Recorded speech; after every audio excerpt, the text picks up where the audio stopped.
j'espère que vous allez bien. Moi ça va moyen. Voilà, je vous refais une petite vidéo pour vous expliquer ce qu'il en est sur ma chaîne. Vous avez vu le titre de la vidéo, donc on va parler de mon corset, de mon accident. Vous voyez que j'ai remis le corset, je vais tout vous expliquer, donc restez bien jusqu'à la fin s'il vous plaît. N'oubliez pas d'activer les notifications pour la petite cloche pour les notifications, etc. Je vais essayer de reprendre mon rythme de vidéo, c'est pas évident. Voilà, donc merci en tout cas à ma communauté qui me soutiennent, qui sont abonnés, qui me suivent sur les réseaux sociaux, c'est hyper important.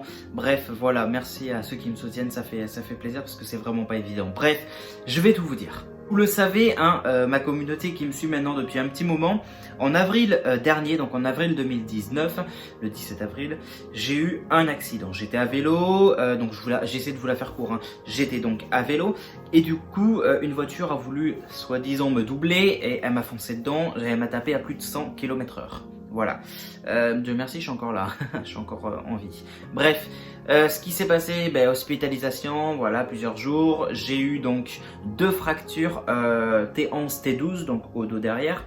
Ce qui du coup m'ont mis, ils m'ont mis un corset comme vous pouvez le voir. Voilà. Du coup, qu'est-ce qui s'est passé ensuite? Du coup, j'ai porté le corset à la base, je devais le porter que 2 mois, donc de avril, mai, juin. Du coup, ils m'ont rajouté 1 mois de plus parce que ça n'allait pas, donc 3 mois de corset. Fin juillet, le chirurgien fait la radio, ouais, ça a l'air d'être pas mal, etc. Bref, il me laisse ressortir avec un petit peu de médoc, un kiné, etc. Donc des soins à côté, mais sinon je peux, on va dire entre guillemets, reprendre ma vie normale. Sauf que depuis avril, j'étais en arrêt de travail et du coup, j'ai été maintenu tous ces mois-ci jusqu'à aujourd'hui en arrêt de travail. Donc je pouvais toujours pas reprendre d'activité professionnelle, donc je pouvais pas travailler, je pouvais toujours pas, je sais pas moi, reprendre mes études au lycée parce qu'à la base, je continuais mes études. Je pouvais toujours pas faire de sport, j'arrivais pas à soulever du poids, à me baisser, me plier, etc. Je pouvais pas courir. Bon bref, vous les avez compris, même si j'avais plus le corset, j'étais extrêmement restreint et les douleurs étaient toujours persistantes. C'était vraiment d'ailleurs des fois très dur à vivre. Ok, donc jusque là, voilà. Donc qu'est-ce qui se passe? Je revois le chirurgien en octobre. On fait une petite mise au point. Il me dit bon écoutez, on va procéder à une IRM pour savoir ce qui se passe. C'est pas normal, etc., etc.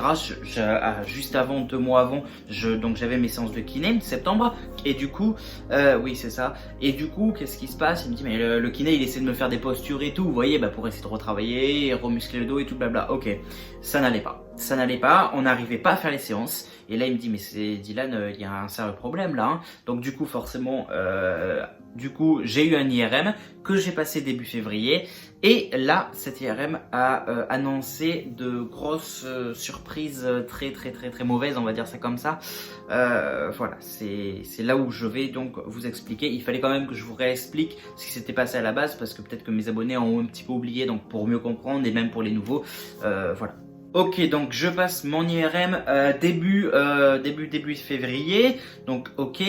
Après avoir passé l'IRM, donc là il y a le médecin de l'IRM, il vient me voir, il me dit comment vous vous sentez, nanana, bref, ça va pas, machin, il fallait que je me rhabille, je galère à me rhabiller, bon bref, on passe les détails. Et du coup là je vois à sa tête qu'il va pas m'annoncer une très bonne nouvelle.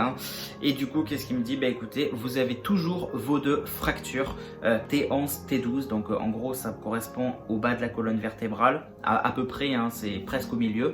Bon bref, voilà.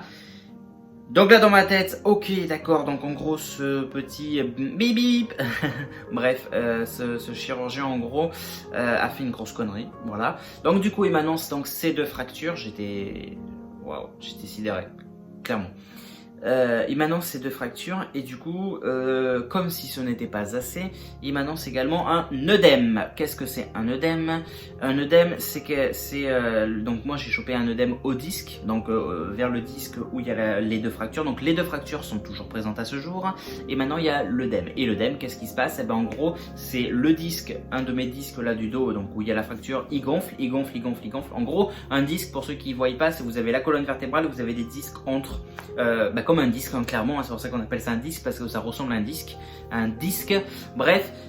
Donc du coup voilà, donc là forcément un œdème c'est le disque qui gonfle et qui se remplit d'eau. Je ne vais pas vous apprendre que la colonne vertébrale est collée à la moelle épinière, donc forcément les disques, tous les os de la colonne vertébrale sont collés à la moelle épinière. Et qu'est-ce qui se passe? Il se passe que ça continue de gonfler Et là, je pense que vous avez une idée. À un moment donné, si ça touche la colonne vertébrale, la moelle épinière, pardon, bah c'est pas bon, hein. Quand la moelle épinière est touchée chez l'être humain, que ce soit dans ce genre d'accident ou pas, il y a deux solutions qui s'offrent. C'est soit c'est fini pour vous, adieu, voilà. J'essaie de pas utiliser trop de termes choquants parce qu'on est sur YouTube et que maintenant ils sont de plus en plus chiants, mais bon, bref. Et deuxième solution, c'est fauteuil roulant. Voilà. Super. Petite parenthèse, ma vidéo n'a pas pour but de vous inquiéter, de réclamer des abonnements, des likes, de ce que vous voulez, j'en sais trop rien. J'informe à ma communauté, j'ai toujours été transparent avec ma communauté, ça ne changera pas. Donc j'en informe ma communauté qu'est-ce qui se passe dans ma vie. D'ailleurs j'ai aussi j'avais beaucoup d'entre vous qui me demandaient des nouvelles, donc je vous les donne également. Et également pour que vous compreniez pourquoi je suis pas très actif en fait depuis tout ce mois-ci quoi en gros. Bref. Donc du coup voilà, et donc du coup ce qui se passe c'est que le mois prochain j'ai rendez-vous donc à l'hôpital avec le même chirurgien qui a fait la grosse boulette et du coup on verra ce qu'il compte faire. Alors il y a possibilité que je me fasse opérer, ce n'est pas sûr, hein, c'est une hypothèse. C'est quand même pas rien. Donc voilà, je pense vous avoir à peu près tout dit. Donc en gros en gros nous sommes en février, hein, je vous l'apprends pas. Dans 2 mois, on sera en avril. Donc dans 2 mois, ça fera 1 an que j'ai eu ce fameux accident, 1 an qui a chamboulé et changé vraiment ma vie, hein, clairement. Hein, j'abuse absolument pas. J'étais lycéen, je me retrouve à être alité, pardon. Chez moi, etc. En gros, je peux pas trop bouger. Enfin bon, bref, voilà. Depuis avril, mes déplacements étaient limités. Alors, quand j'avais le corset, c'était pire parce que je pouvais quasiment pas du tout faire de déplacement. Voilà, à part exceptionnel.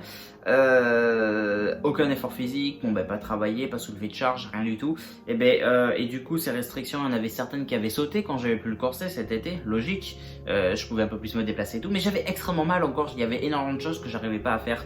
Et du coup, au final, tout ça pour dire que les restrictions que j'avais quand j'avais eu le corset la première fois, beaucoup sont restés même sans le corset du coup. Et logique parce qu'au final, personne ne savait, même pas moi, qu'au final, le chirurgien me laisse partir alors que mes 2 fractures étaient toujours présentes. Aucune consolidation. Aucune consolidation, vraiment. Donc voilà à peu près tout. Ce qui fait que donc depuis avril ma vie est on va dire entre guillemets en pause. Je peux pas, je peux rien faire. Je suis extrêmement limité.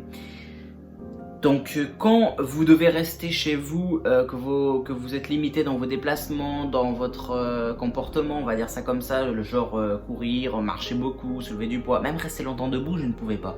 D'accord, au max 30 minutes et encore. Hein. Après, enfin bon, bref, il y a eu quand j'ai plus eu le corset et que j'ai, on va dire, repris ma vie, je faisais un peu plus d'efforts physiques, on va dire. Alors, attention, quand je dis effort physique, c'était que de la marche, je ne pouvais pas faire de sport. Donc, quand je marchais, je marchais un petit peu plus. Des fois, j'ai resté un petit peu plus longtemps debout, mais c'était déjà extrêmement douloureux et dur pour moi. Voilà. À tout ça s'ajoute, du coup, en plus de la douleur physique, la douleur morale. Ça s'ajoute un peu de dépression parce que, forcément, vous n'allez pas être le plus heureux dans ce genre de situation, surtout si vous avez 1 milliard de restrictions, ça me paraît logique. Bref, voilà. Et là, du coup, je retourne en arrière. Je retourne en avril dernier. Je me retape le corset en attendant mon rendez-vous du mois prochain parce que du coup, j'ai mes 2 fractures. Donc, les médecins, en attendant que je vois les chirurgiens, forcément, ils me laissent le corset. Je vous jure, vous pouvez pas forcément me comprendre pour ceux qui n'ont pas eu cet accident et je vous le souhaite absolument pas et tant mieux pour vous d'ailleurs.